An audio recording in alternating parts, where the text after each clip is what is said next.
क्या आपने कभी सूजी में बेसन का घोल डालकर कोई ऐसी रेसिपी बनाई है जिसे देखते ही समोसा और कचौरी की छुट्टी हो जाए? आज मैं आपके लिए लेकर आई हूँ एक ऐसा मैजिक नाश्ता, वो भी सूजी और बेसन के घोल से। यकीन मानिए, आज से पहले आपने सूजी और बेसन का ऐसा अनोखा तालमेल कभी नहीं देखा होगा। तो चलिए दोस्तों, शुरू करते हैं आज की रेसिपी बनाना, जो खाने में बेहद टेस्टी है, बनाने में एकदम आसान।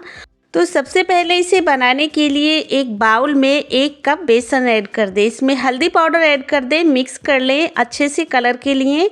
और साथ में ही 1 कप पानी ले लें। थोड़ा थोड़ा पानी डालकर इसका लम्स फ्री एक घोल बनाकर रेडी कर लें।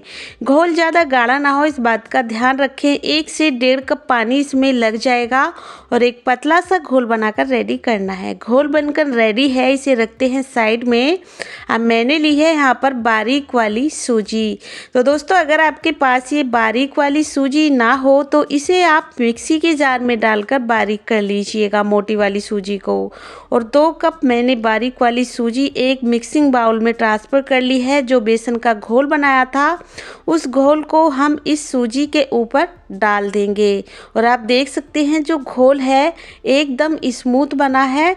और अब हम इसे अच्छे से मिक्स कर लेंगे। पहले हम इसी तरह से मिक्स करेंगे बेसन के घोल के साथ, और बाद में ज़रूरत के हिसाब से इसमें थोड़ा थोड़ा पानी डालेंगे। बेसन का घोल जो है, इसे डालने से क्या फ़ायदा होगा बाद में मैं आपको बताऊंगी। मैंने यहाँ पर 1 कप पानी इसमें और ऐड कर दिया है। अच्छे से मिक्स करते हुए इसका एक घोल बनाकर रेडी करना है। तो इस घोल को भी हमें पतला रखना है, एकदम गाढ़ा नहीं रखना है।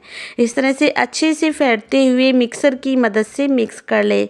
तो दोस्तों, अगर इसमें आप सूखा बेसन डालकर मिक्स करते ना तो लम्स वगैरह बन जाते हैं। बेसन का घोल अलग से बनाकर इसमें ऐड करिएगा, जिससे क्या होगा, लम्स वगैरह बिल्कुल नहीं बनेंगे और सूजी बेसन आसानी से मिक्स हो जाएंगे।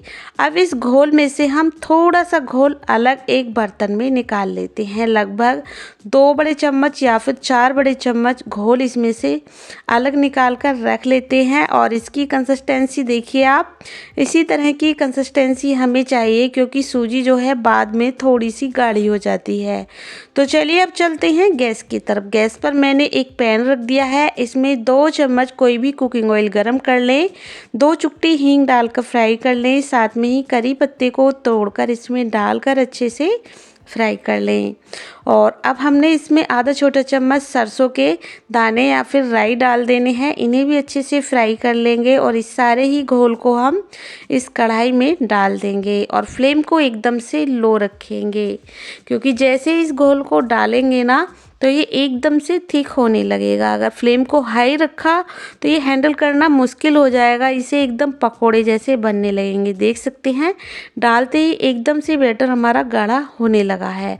लगातार लो फ्लेम पर इसे चलाते हुए पकाना है, क्योंकि हमने इसमें बेसन का इस्तेमाल किया है। बिल्कुल भी कच्चा नहीं रहना चाहिए, पूरी तरह से पक जाएगा तो इस तरह से डो जैसा ये बन जाएगा। अब ये डो पूरी तरह से पक चुका है। गैस को ऑफ कर दें। एक बर्तन में ऑयल लगाकर इसे निकाल लें और इसे फैलाकर छोड़ दें थोड़ी देर के लिए, इसी तरह से ठंडा होने के लिए। जितनी देर में ये मिक्स हमारा ठंडा होता है, उतनी देर में मैंने ले लिया है यहाँ पर 2 बड़े चम्मच नारियल का बुरादा। इसको एक बर्तन में डालेंगे। साथ में ही ले लेंगे 3 से 4 चम्मच दही। और दही डालने के बाद अच्छे से इस बुरादे में मिक्स करेंगे, जिससे कि जो ये बुरादा है सॉफ्ट हो जाएगा। 2 चम्मच पानी भी डाल देंगे और अच्छे से मिक्स कर लेंगे। तो चलिए इसे मिक्स करके छोड़ देते हैं फूलने के लिए। इधर जो हमने घोल निकाला था सूजी और बेसन का, एक बार उसे मिक्स कर लेते हैं और इसमें हम 3 से 4 बड़े चम्मच दही डालकर अच्छे से मिक्स करेंगे। थोड़ा सा पानी भी ऐड करेंगे, क्योंकि काफ़ी ज़्यादा गाढ़ा ये बैटर मुझे अभी लग रहा है। मिक्स करने के बाद इसमें डालेंगे 1 छोटा चम्मच नमक और चिल्ली फ्लेक्स आधा छोटा चम्मच डालेंगे। साथ में ही चाट मसाला पाउडर डालेंगे और अच्छे से चलाते हुए मिक्स कर लेंगे। ये बैटर बनकर रेडी है, इसे रखते हैं अभी के लिए साइड में। अब जो डो था वो भी पहले से काफ़ी हद तक ठंडा हो चुका है छूने के लायक। तो इसे हम हाथ की मदद से पलट देंगे, जिससे कि अगर इसमें नीचे की तरफ गर्मी होगी वो भी निकल जाएगी। इस मिक्स को हमें छूने लायक बनाना है।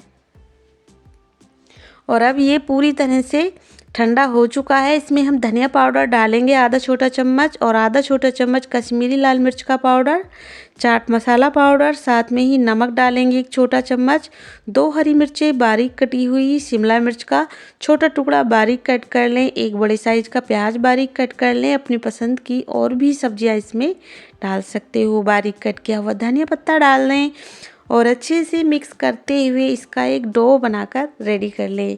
अगर हाथ में ये चिपकता है तो हाथ में थोड़ा सा ऑयल लगा लें, क्योंकि बेसन से ये नाश्ता बनाया है तो इस तरह से ये थोड़ा सा चिपचिपा हो जाता है बाद में।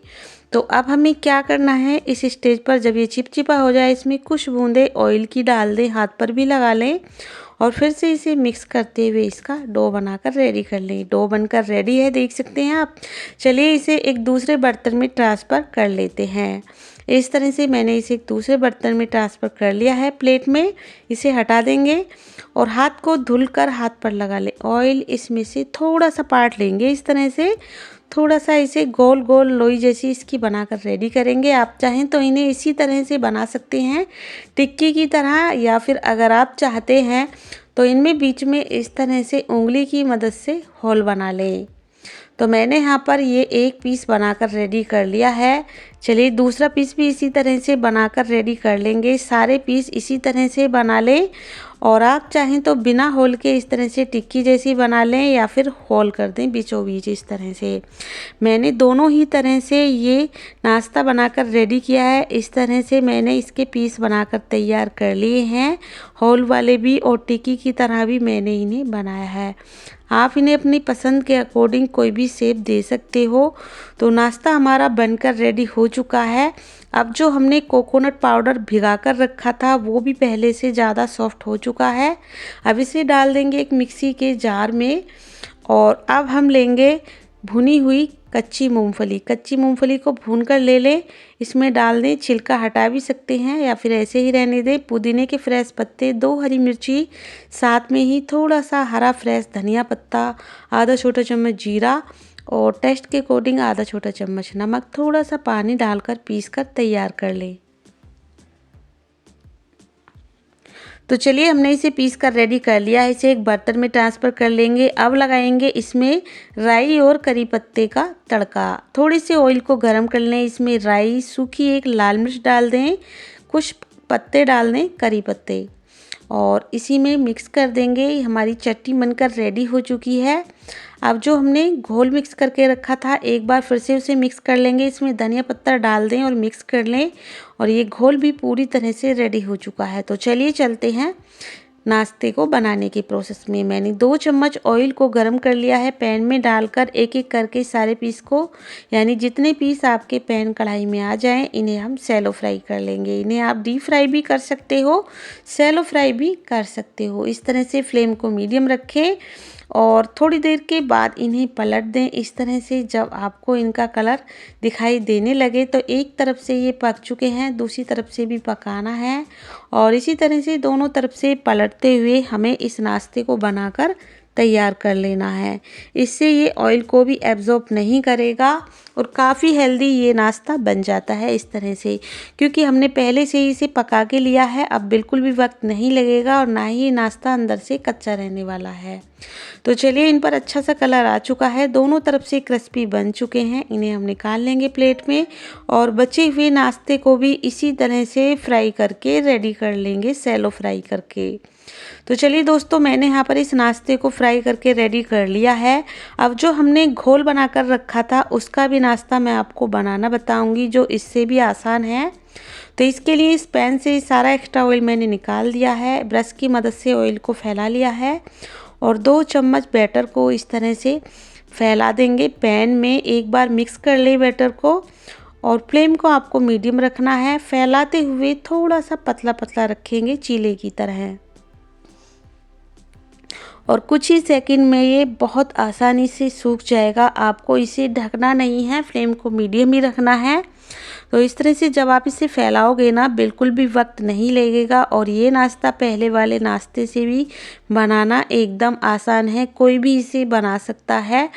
और जब ये इस तरह से पूरी तरह से सूख जाए एक तरफ से तो हम इसे पलट देंगे। तो चलिए इसे पलटने के बाद आप चाहें तो इसके ऊपर ऑयल भी लगा सकते हैं। दोनों तरफ से सेक कर रेडी कर लिया है। इसी तरह से बाकी के पीस बना लें।